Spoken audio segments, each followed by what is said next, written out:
Hi everyone, this is Charlotte from the Bursary Foundation. We're going to be talking through some non-verbal reasoning today, specifically looking at sequences as a topic.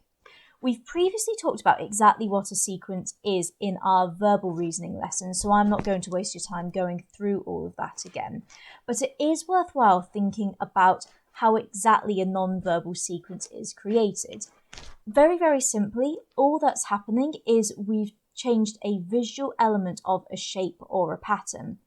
This flower here is a really good example because we can see that we have a pattern in shading for the black, white petals. And we can also see that we have another shading pattern for the white, black of the middle section here. I might even think about the fact that we've got a bit of a size sequence happening because the white sections are much smaller compared to the longer black sections in the middle of this flower. These also alternate, so a more complicated two-part sequence is created. This is the kind of thing that I'm sure you're using all the time in art. I've seen at least a few of you as well annotate and alternate between which colours you're doing your annotations in to keep things neater in your brain. What you're really being tested on here is your ability to apply that kind of instinctual knowledge and consciously think about exactly what you're doing. So I think that you've probably seen all of these sequence types at the top of exam papers as your examples of, hey, remember how to do this before. What we really need to do here is think about, well, for these obvious sequences, how can we break these down into a model that we can then apply to more complex questions? So let's have a look at number one. The first thing that jumps out to me is a number sequence. 1 dot, 2 dot, 3 dots, 4 dots, so obviously it must be 5 dots next.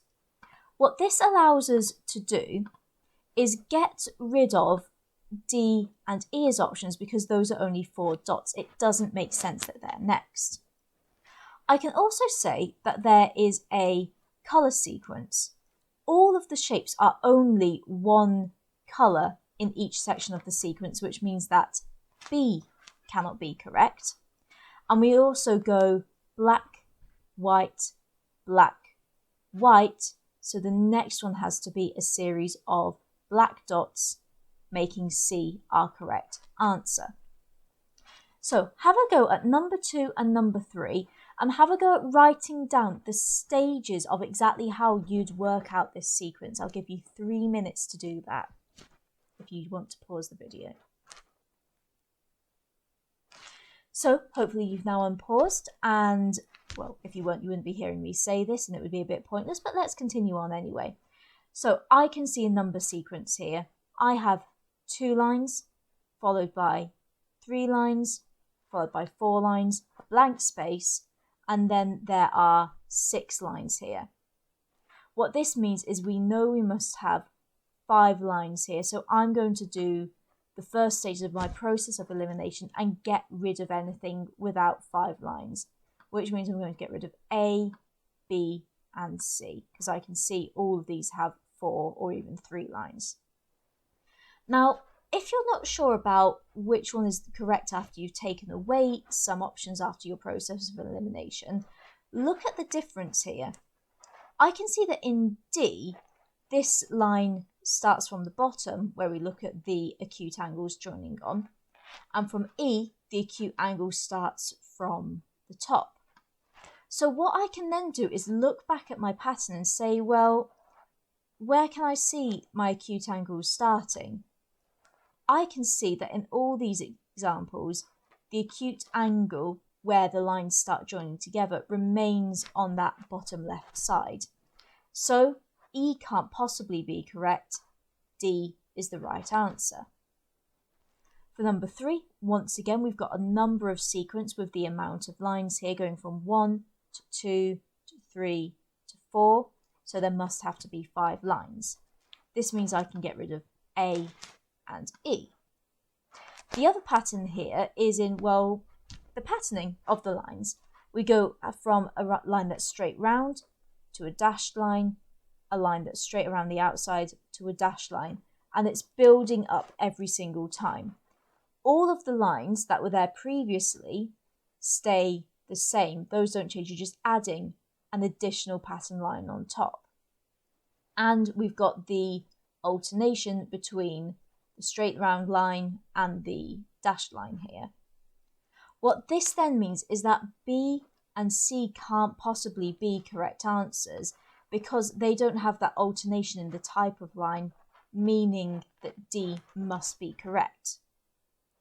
So we can learn from that we've got a few different things that we can use from these simple questions that are going to help us with the harder ones. Break it down so you're only looking at one element of the pattern at a time. Don't try to do two or more because that's going to mess your thinking up and mean you're not going as logically as you should be. Count things really, really carefully and double check to see what is staying the same and what is changing. With that in mind then, let's have a look at the next slide in our series. So these are some more exam style questions. This is more the sort of things you'd see when you're sitting your entrance exam papers. Number one is a really classic example of a rotation pattern because the hands are moving around in a certain clockwise or anti-clockwise way. And the fact that it looks a bit like the hands of a clock makes that a bit more obvious. So before I go into that, however, I want to have a look at the middle of our kind of clock hands here because that's giving me a fairly good clue as to getting rid of some of the options in the pattern. I can see that I've got a white, black pattern, which means that the missing shape must be white in the middle. That means I'm going to get rid of A and D. Now I've done that really simple element, I'm going to have a look at the longer section of the clock hands here that's just got the small thin pointy arrow on it. So I can see that it starts going down, then it goes, so it's in the bottom left diagonally, then it's on the left, top left. So if I do this with my hands to move, I can see from my perspective that this is moving in a clockwise manner because we're going from 1 to 2 to 3 to 4. This must mean then that the hand is going to be pointing straight up. And if you need to, you can draw a sketch of this lightly on your exam paper to help you visualize it. So I know my pointy arrow is pointing up, meaning that B cannot be the correct answer. The last difference between C and E is the position of this shorter hand that's got the filled in arrow. So I'm going to check that in the same way. So I can see here that it starts pointing towards the top right, then it's pointing directly right, towards the bottom right, then directly down. So we have another clockwise pattern going on here. If I know that the next position has to be the bottom left, that must be where our arrow is going to end up, meaning that C is the correct answer. So take 3 minutes then, see if you can work out the answer to question 2 and question 3 in that time, and then we'll go through the answers together. So pause the video here, off you go. Alright, so question 2, we've got an alternating pattern here that I can see immediately. Because we've got some triangles on every other one of these lines, and then we've got these lines going across it in a perpendicular way here. So I can say I've got line, line, line, line, so it would go in the jump like that, which means that this question mark must be to do with the triangles. That means I can immediately get rid of B and C, they're no help to me here. Now, looking at the triangles, I can see one thing that stays the same is all of them keep the line on the flat side, which is something that all of these do. But the position of the triangle changes. Instead of pointing upwards, the second one points down. So we've got an up, down, up pattern, which means the next one must be going down as a result. I might at this point, again, if I need to visualize it a bit, do a little down arrow with my triangle here. So I can see that D is no good. Now looking at A and E, I might think to myself, well, what's the difference again here? I can see that there's a line going through the triangle in A, but there isn't a line going through the triangle in E. So let's check that.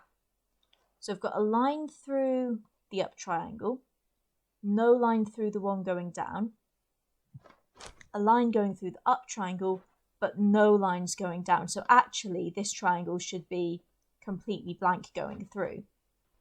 That then means that E has to be the answer, because this line going through the centre of the triangle here isn't any good for me for answering this question. Number 3 wants you to think it's very complicated with the placing of the black squares, but it's actually just a very simple number pattern. We've got 1, 2, 3, blank, 5 black squares, which means we must have 4 black squares in this position. And if you look through, the only one of these options that actually has 4 black squares is C.